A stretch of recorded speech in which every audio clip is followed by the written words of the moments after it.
back on Radio Row. It's a little bit of a late start for us almost today based on the rest of the week, but this man's been in since early doors. We saw him over on Up and Adams first thing this morning.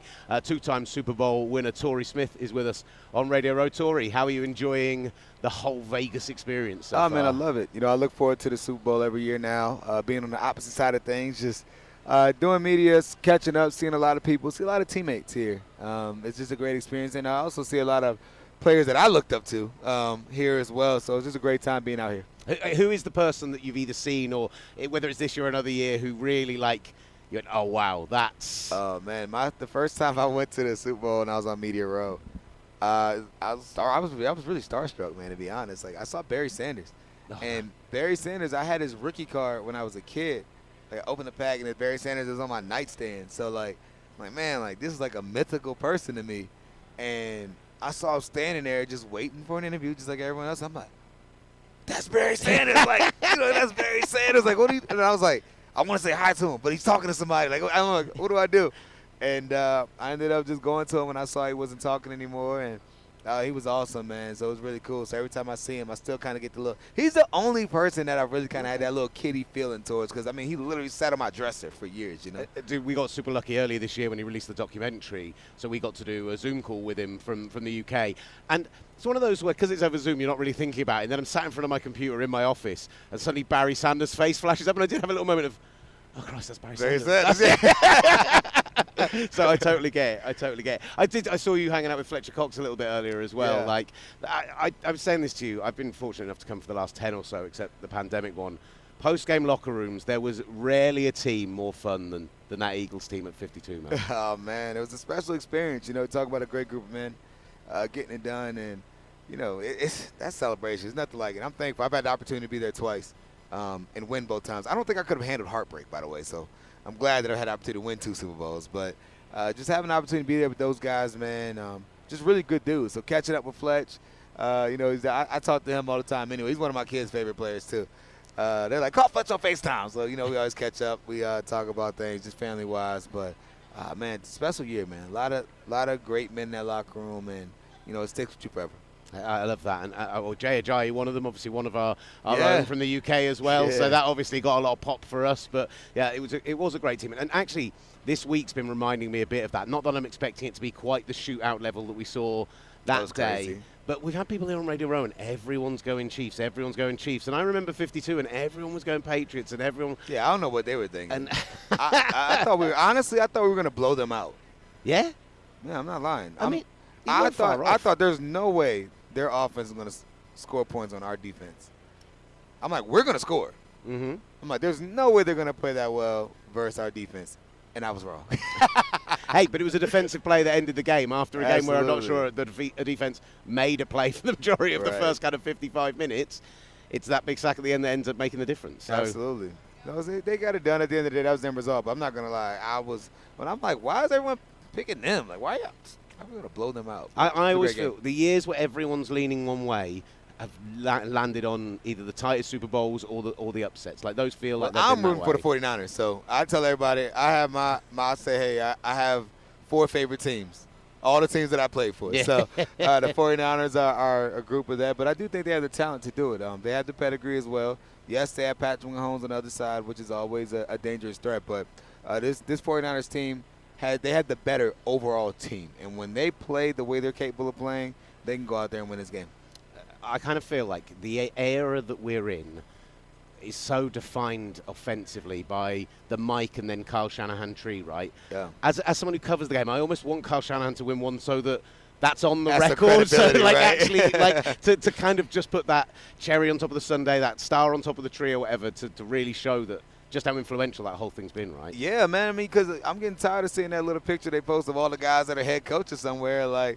It'd be great for someone to kind of stamp, hey, this tree is real. Yes, they have very talented coaches, and I have the ability to realize, listen, fielding a competitive team is a victory in itself. There's only one champion, right? And so he has guys that have, I guess McVay already won it, so there's technically one person under that tree.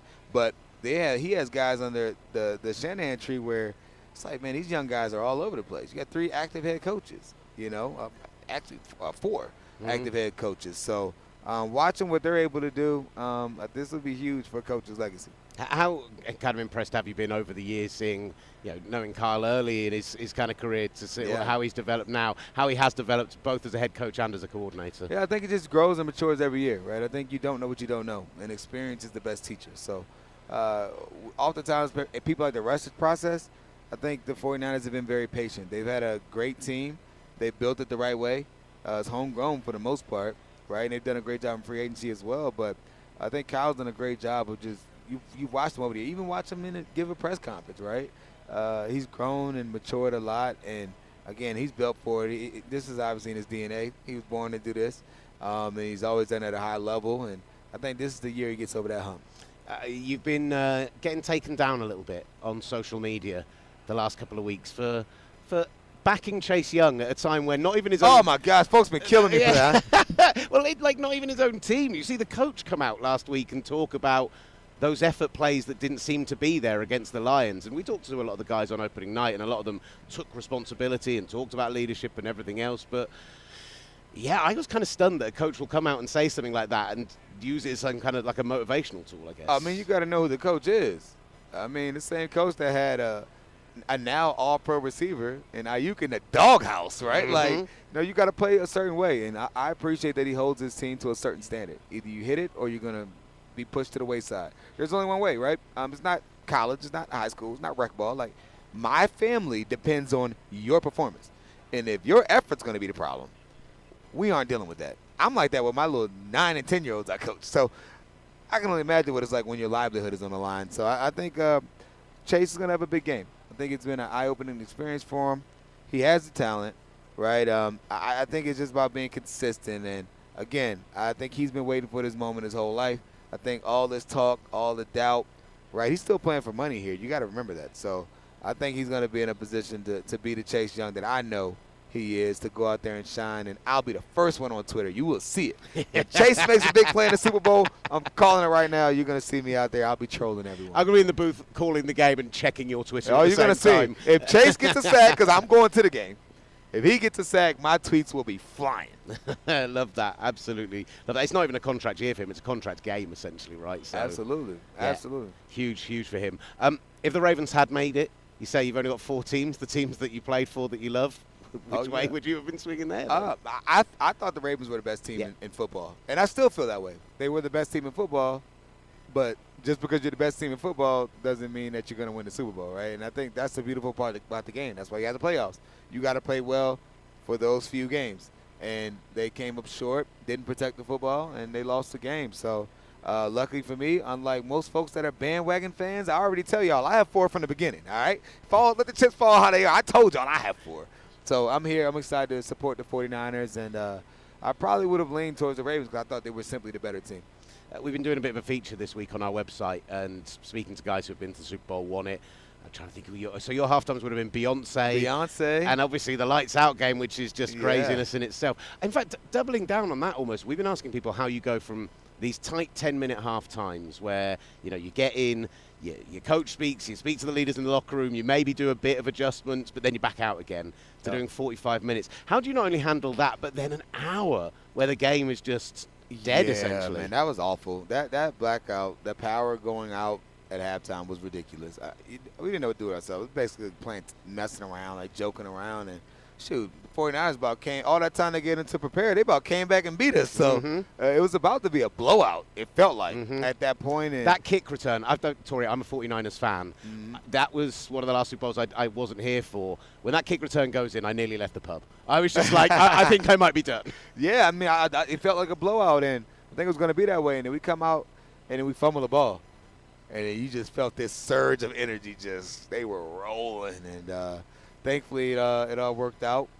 Sorry, faithful, but I needed that ring at the time. In the city of Baltimore needed that one. But no, it's all jokes aside, man. It's that was an amazing Super Bowl run. Halftime wise, you are aware. Funny story.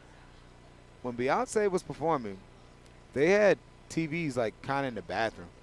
And so the time was wasting. Like, dudes going to the bathroom, washing their hands or using the bathroom, whatever they had to do. And you see the TV, so dudes kind of get distracted, like watching the performance. Harbaugh comes and cut the TVs off! Because the folks that were working had them on. But it's just interesting to get because you are aware of it. Because even if you can't, obviously you can't see it because you're in the locker room, but you feel the beats. Like you can hear the music that's playing outside, and you know it's a great experience. Bit scattergun here, but I did want to ask about that Super Bowl with Philadelphia a few years ago, and specifically the Philly play. Just, oh, man. You know, I love talking to guys about this because it's the fact that Nick Foles goes and calls his own shot that always just makes me love that play so much more. Yeah, man. Foles is a very confident guy. I actually had the opportunity to talk to him 2 weeks ago. He talked to my youth football team. Oh, great. Love him to death, man. One of the best people you ever meet in your life. But just, you know, watching a play that you practice, like kind of a trick type play, you're like, all right, like on fourth down, all right, in the Super Bowl, like let's do it, you know. After Tom Brady's already had a throw to him, he dropped it. He dropped it. So we already had in our mind, like it was open every time we ran it. Nick kind of had perfected it a little bit. But if he wasn't open, if you go look at the video, I was wide open. Wide open. So if Nick was covered, I would have had a touchdown. So we would have been fine either way. Yeah, there we go. Absolutely love that. Torrey, really appreciate your time. Thank you so much. Worst question on Radio Row, but have to ask everyone, what's your pick for this weekend? Oh, it's not not the worst question. It's a 49ers victory.